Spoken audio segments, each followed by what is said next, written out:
What's up, guys? Welcome back to my channel.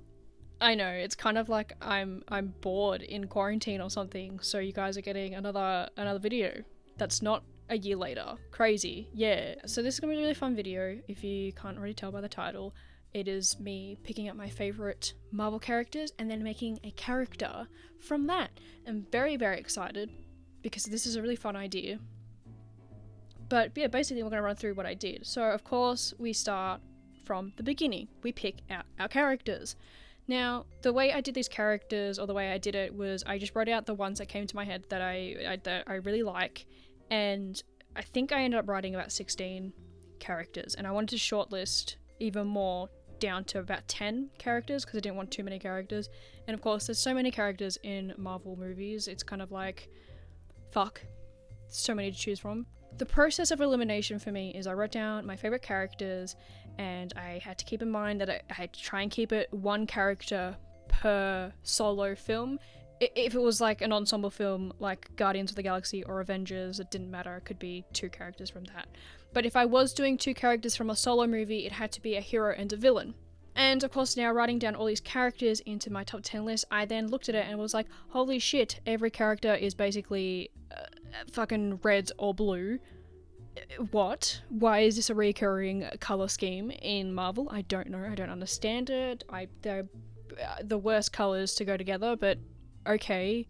You know, that explains a lot, actually. I'm just thinking about every Western country's flag is red and blue.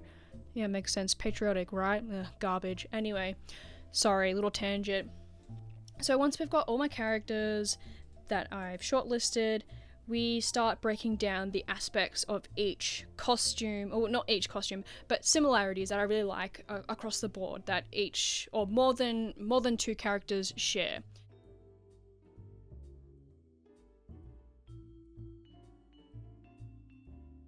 So the first thing I do pick out is the high collars. Every character, I think, except for Scarlet Witch, has a high collar of some degree, but it's like a turtleneck.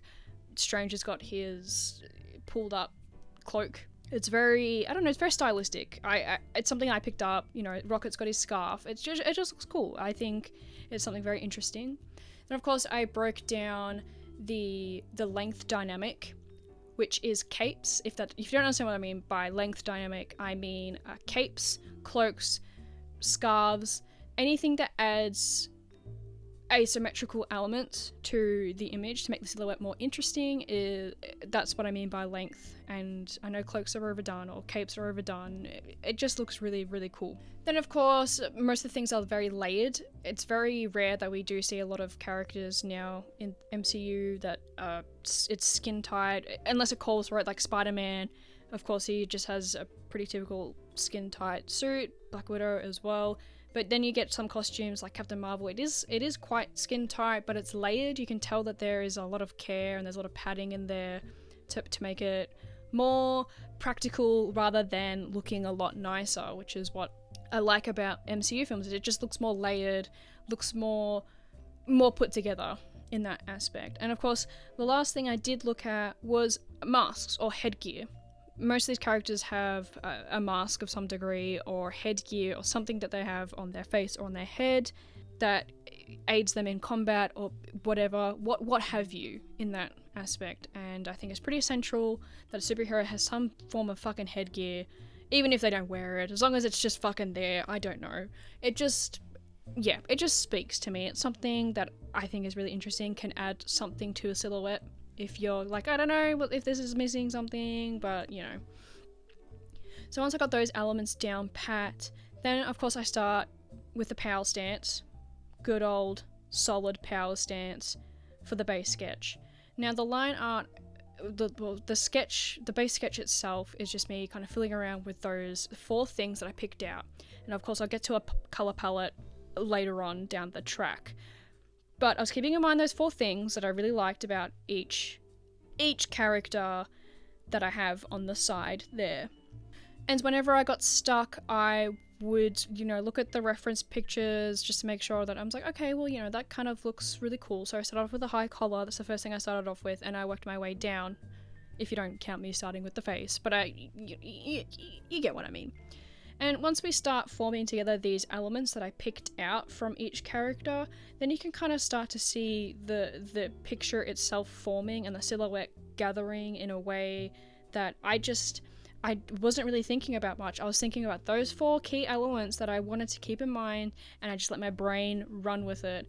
And of course I ran with the first sketch that I made because I was really happy with it, but it's concept art. You don't need to run with the first thing that comes to your mind. You know, you have options, and that's why I gave myself 10 whole characters to choose from that have different elements that I like, especially in color palettes as well. So keeping that in mind, that's how I ran with the sketch, and that's not much else to say about that. You know, with the torso, it was layered.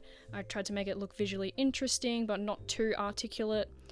Of course, I wanted to add some form of asymmetrical elements in there. So I was going to do a cloak, but you can kind of see where I'm struggling to figure out if I want to do a cloak or not.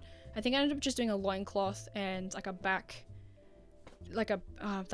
cloak. I don't know. It doesn't go all the way back. It's from the waist down. But yeah, the loincloth like is really, really subtle. It's kind of like Valkyrie's. It's kind of where I was looking. It's the basis of where I was going. But you can kind of see elements of each character in different aspects of the drawing. You can see in the torso is very remnant of Scarlet Witch, very remnant of Mantis. The top half looks very like Eric Killmongery. It's very, very, very much a mashup of all these character elements that I really like.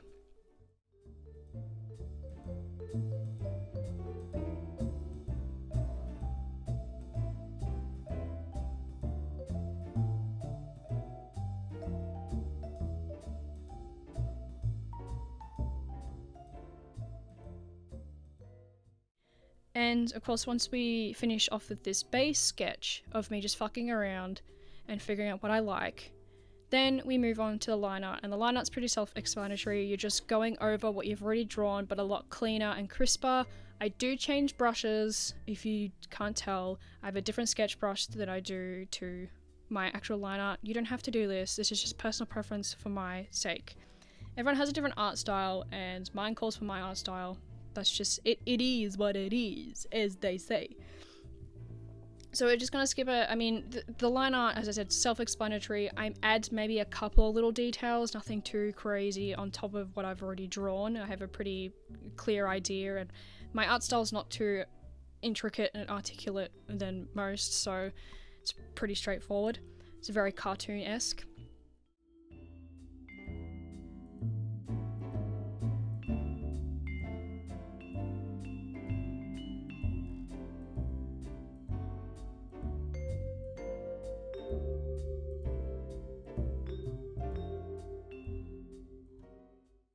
Now, moving on to getting the color schemes right, and what I did is I picked different colors from each character to get a full color palette, and I was pretty adamant on running with that color palette. So with this definitive color palette list that I've got on the side here, I was kind of just figuring out a way to composite it into the line art. And the first thing I did is I put in that weird brown color to kind of get a sense of, okay, what am I going to do as like a highlight color? You know, things needed to pop. And I think what I eventually ended up doing was running with a design that looked a lot similar to Valkyrie and Ghost. White is a very unusual color that you see in costumes on Marvel characters, in the MCU particularly. I don't know why. I mean, white is is a divisive color that's used for innocence or godlike entities, so whatever. I ended up running with like an alien theme with this gal anyway, so you can see a lot of my process of me just picking different colors. I go over colors a couple of times because I didn't like where the placement was, and some things just looked muddled, so I went over it again, but I kept pretty strong to the color palette that I made with the original characters. I think the only thing I didn't use from the color palette was the for a skin tone, because I didn't want a skin tone to be like fucking red or anything, so I picked something from my typical color palette of skin tones. And we worked from there. And I wanted to also keep in mind when I was creating the color palette onto the character, I didn't want it to be a replica like blue and red. If anything, I was going to use one color and make the other one an accent color, and by the end of it you can actually see I think I used red once, or maybe to make the eyes look more interesting, and then the one other thing is red because I was like, I'm not having none of this fucking red and blue bullshit. No thank you. Patriotism? What is it? I've never heard of it. But yeah, once you kind of get a sense for the color itself, I worked through that.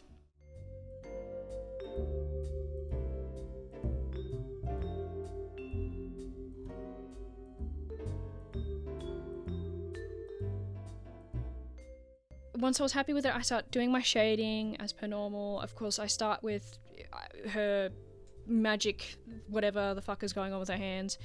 I start putting that as it's a light source. So I wanted to put them there so I can figure out where the light and the shadows are going to be to make it more dynamic. And, you know, I let my brain run wild. And there's not much else to say about the shading or adding extra colors that I usually do.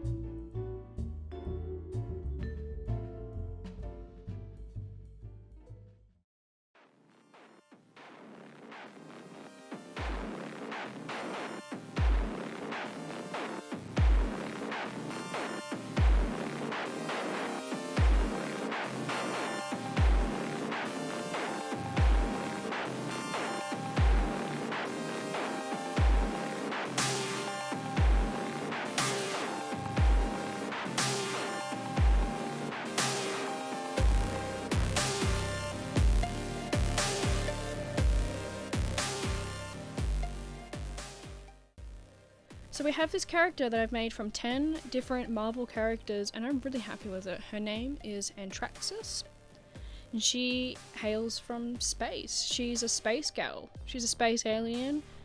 She's got cool funky powers. It was really interesting, a very fun process for me to break down how it was going to look, the form, things that I liked most about the silhouettes of the characters, the color palette itself, and letting it come to life. And I made a really interesting, cool looking, original character that I can call my own, and I fucking love it. She looks really dope. I just wanted to break down this whole kind of thing that I had in my head and break down the creative process of that as quick as I could, because I didn't want this to be an hour long. This whole drawing took me like 3 hours to draw, but thanks for joining me on this fun little video of me rambling for quite some time, and stay safe, healthy, happy, and hydrated. If you're in Victoria like I am in Australia during this current historical event, stay the fuck inside. I really don't want to be here any longer than I have to be. My PlayStation's fucking broken. I already want to die. Please don't make me want to die more by extending lockdown longer than it needs to be. For fuck's sake. Anyway, thank you guys so much. I'll see you in the next one. Bye!